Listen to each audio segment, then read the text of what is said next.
Oh, there you are, YouTube. Doodle. Subscribe if you're interested, but also no pressure. Hey, we need to head to our Halloween Advent calendar to find out what horror film we are watching today. We are counting down the days to Halloween with films, with movies. So let's go see what we're watching. Okay, October 25th. She's got a costume on. Can you get it? Yep, it's Oh, Scream 6. Haven't seen it yet. Who gives a fuck about movies?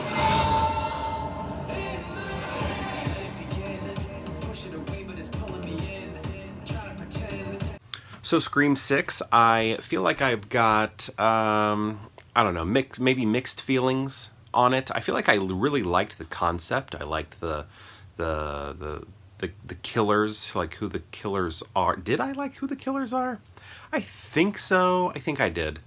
I liked, yeah, did I? You know, I felt like I did until I said it. Maybe I don't know.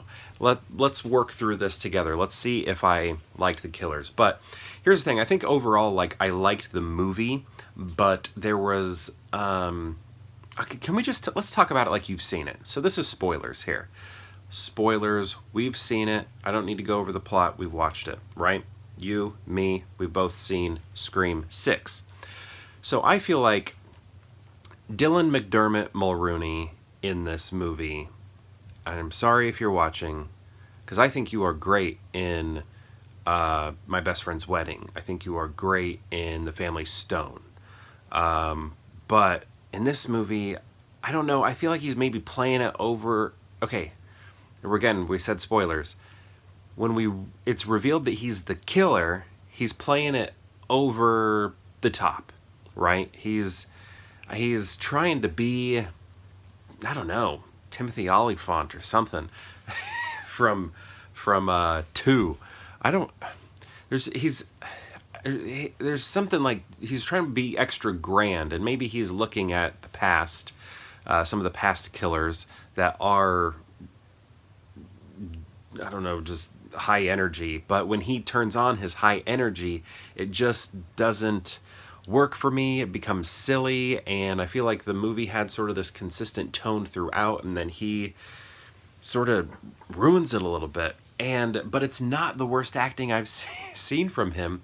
The worst is from Insidious: The Last Key, I can't remember, but that was like, oh my gosh, like, how is this him? Because I've always known him to be like a good actor.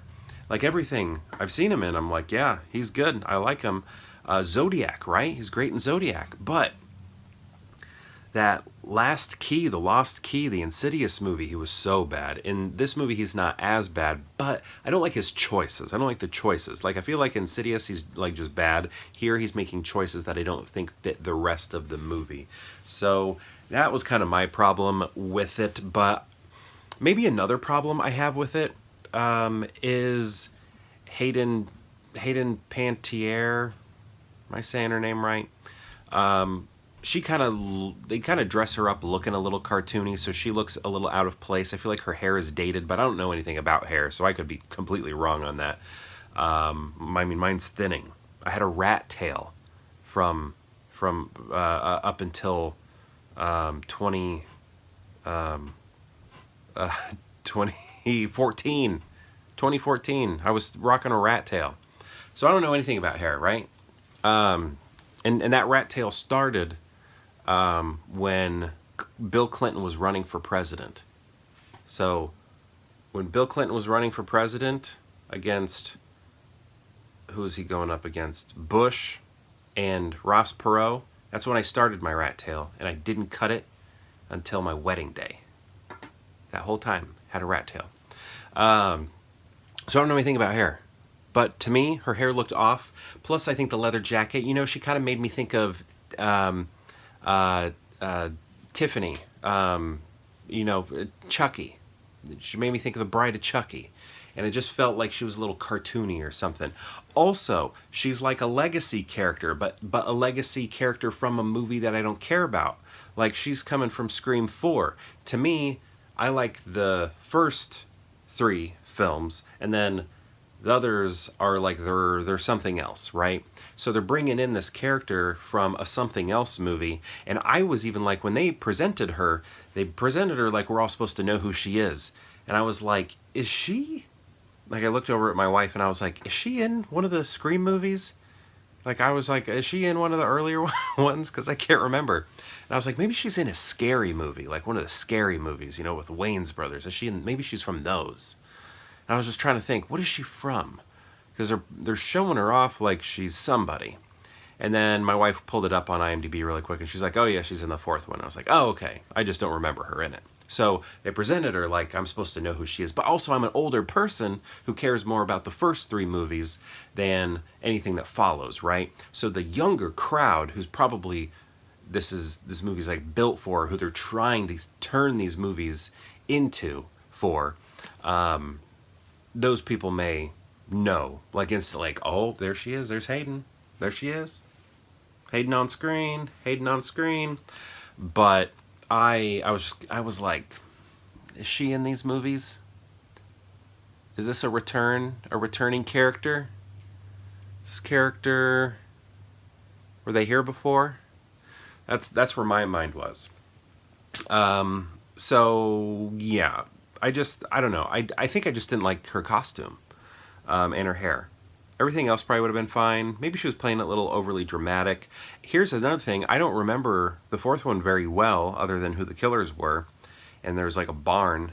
But does it make sense for her character to take this path, to become an FBI agent?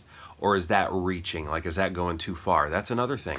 See, now I feel like I have to go back and watch 4 to see if that transition from high school student or whatever she was to FBI agent makes sense. I need to know that. Yeah, so I think that was one of my issues. I guess here, let's get back to the killers. I think they did a good job at concealing who they were.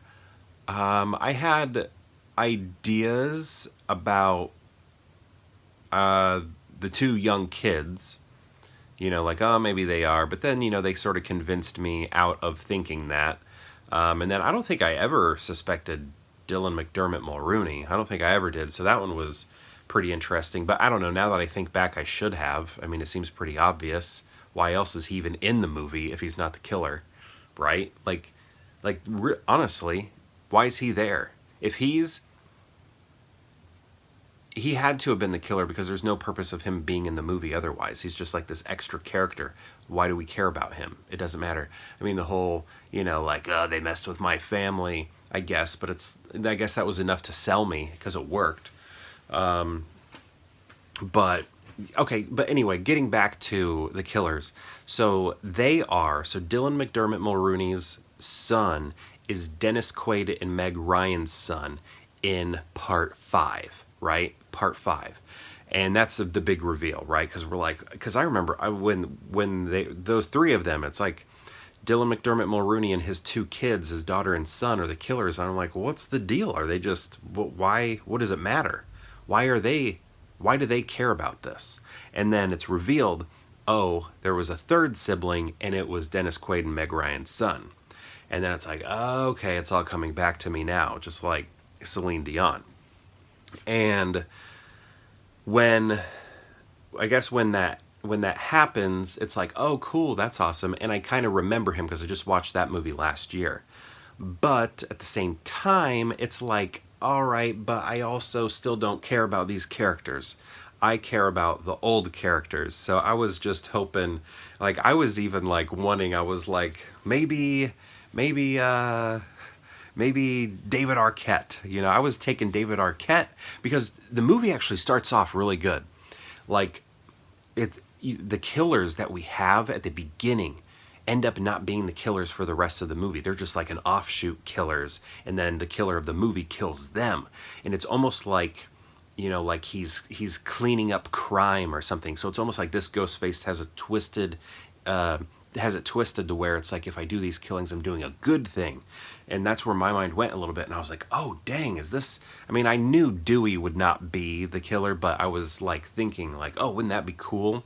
if like the person who was doing the killing thought they were doing something good, like they were killing in the name of saving people from Woodsboro. So that's kind of where I'd like to see the franchise go, because if we fast forward to the end of the movie, we see Samantha, who's kind of the main person, Billy Loomis's daughter. We see her. No, she doesn't. She drops the mask. But for a moment, she's killing people. She's stabbing people. She's doing that, and she likes it. That was a Sandlot quote right there. My inflection. And you like it. So she's enjoying it. She's enjoying the stabbing, and she's doing it for good reason, right? To stop these killers. She's killing killers, right? But she looks like she's getting a little enjoyment out of it. And so I was thinking maybe the next movie she will be sort of like a street sweeper or something, like I'm cleaning the streets of killers, doing something like that. Like she might see herself as a anti-hero, superhero sort of thing, right? But then I forgot, at the very end she drops Billy's mask, so that's probably not going to happen. I wonder where these are going to go. Did you miss Nev Campbell? I did, but I also don't know where I would have shoehorned her into the movie, but I'm sure it could have been done. But I do hope they bring her back. I think that would be fun. Man, there's siblings here. Randy's niece and nephew.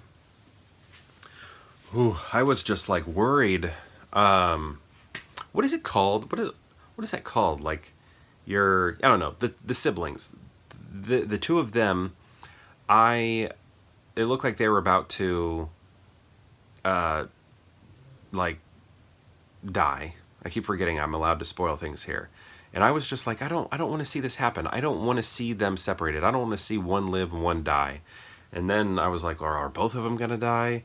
And I didn't want to see that either. I like the core four. If you've seen the movie, which I hope you have because I'm spoiling everything, you know what I'm talking about. So the core four, I like them. But I don't like them as much as the legacy characters, because they're the ones from my era. I'm an old man yelling at clouds, going, "Where's Nev Campbell?" But the core four, they're good. I still like these movies enough to watch them, and I'll watch the next one. Especially if Nev Campbell's in it. That would be great. I like seeing Ski Ulrich in them. I've always said Ulrich, but is it Ulrich? Maybe it's Ulrich, but I always said Ulrich. Yeah. There's like a lair in this. Oh my gosh. That one's kind of silly too. There's like Gail. She's like, oh, I just did some research and I found this lair in an old movie theater. And it was just kind of like, we got here quick. I mean, they kind of explain it later. Dylan McDermott Mulrooney explains it. But like how the lair happened and how Gail found it so fast. But it was kind of like, as you were watching it, you're like, why isn't anybody questioning this? I feel like it's a little strange that we're just like, oh, here's this lair, and then to also gather the collection. I mean, this is on a New York cop's salary, buying this collection of serial killer memorabilia. How? I mean, I guess he has connections because he is a police officer, but do they have that kind of connections? I don't know. Maybe they do. See, I feel like I'm just bashing this movie, but I had a good time with it. I still liked it. But, there were some moments where I'm just kind of like, and Dylan McDermott Mulrooney, I was, some of his choices were a little off. But I feel like he levels out, though, at the very end, very, very end. Like the end is when he kind of goes off the rails, but then he levels out again, and then I think things end up okay. So I still had a good time with it, I'll keep watching these movies. I like that it took place in New York. I really liked the convenience store scene, and I really loved the subway scene. Those two things are great in this movie. The convenience store was wild because we are seeing Ghostface with some sort of gun, and it's just like weird because we're used to the knives, so that was like, this is different. And then I also just loved that subway scene because there's a lot of good, like, fun cameos in it. Or, like Easter egg type stuff, because we have all of these, Ghostface has become an icon of horror, but it's Halloween, so we have a lot of other people dressed up as icons of horror. So you're just like, oh, yeah, there's Babadook. Oh, there's Freddy. There's Jason. There's this person. There's that person. And it's just a lot of fun to do. There's Pinhead. So I really like that aspect. Those two set pieces were just awesome. I loved those scenes so much. So again, I feel like I was talking pretty bad about the movie, but I still had a good time. My wife and I, we both liked it, even though we, I guess, had issues with it. But what were your thoughts on it? Did you hate it? Did you think it was the worst movie ever? Is it your least favorite Scream movie that you've ever seen?